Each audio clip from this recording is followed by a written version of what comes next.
সত্যি খুব ভালো লাগছে বর্তমানে যে বিষয়টা নিয়ে পার্লামেন্টে তোলপাড় হচ্ছে যে একজন আইএস আইপিএস অফিসার বা যে কোনো সরকারি বড় বড় পদে নিযুক্ত হতে গেলে কঠিন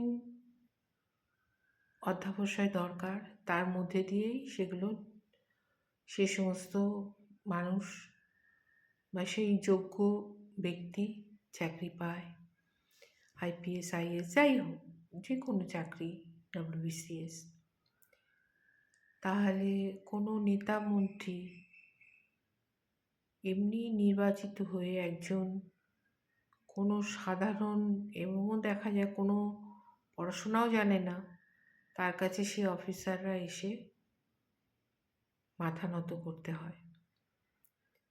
এটা একটা খুব খারাপ ব্যাপার, যেটা নিয়ে বর্তমানে তোলপাড় হচ্ছে এবং বলা হচ্ছে যে প্রত্যেক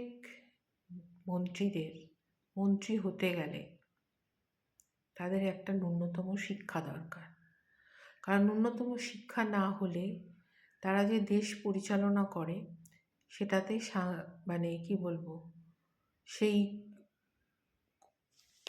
উন্নত মানসিকতার কোনো পরিচয় অনেক সময় পাওয়া যায় না।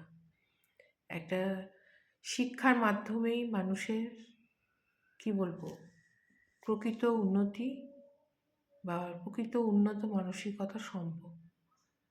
হ্যাঁ, যদি কেউ শিক্ষিত হয়ে কোনো মানে কিছু ভুল করে সেটা হচ্ছে ব্যতিক্রম, কিন্তু শিক্ষিত হলেই তার টোটাল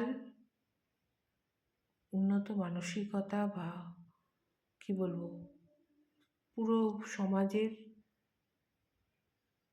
যে দৃষ্টিভঙ্গি সেটা পাল্টে যায়।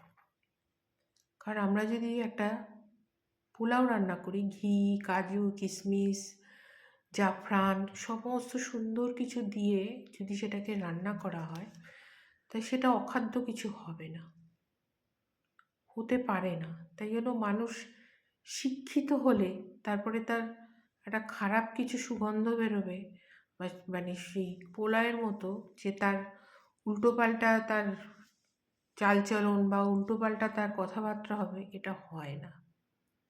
তাই শিক্ষা গ্রহণ করলে তার অবশ্যই তার টোটাল একটা কি বলবো ফিডব্যাক সমাজ পাবে। সেই জন্য মন্ত্রীদের একটা ন্যূনতম শিক্ষা গ্রহণ করতে হবে, তবে তারা প্রার্থী হতে পারবে।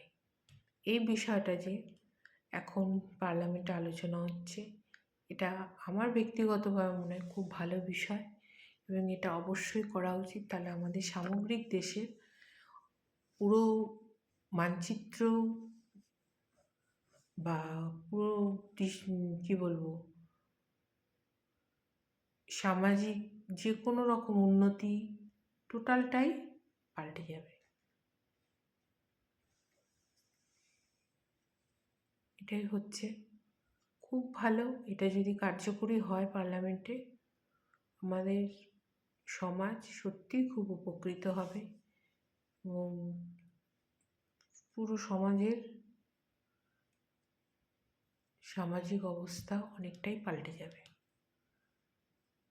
তাই এই বিষয়টা অবশ্যই হোক, পরিবর্তন হোক এবং আমাদের সমাজটা, আমাদের দেশটা উন্নতির পথে এগিয়ে যাক, এটাই চাওয়া।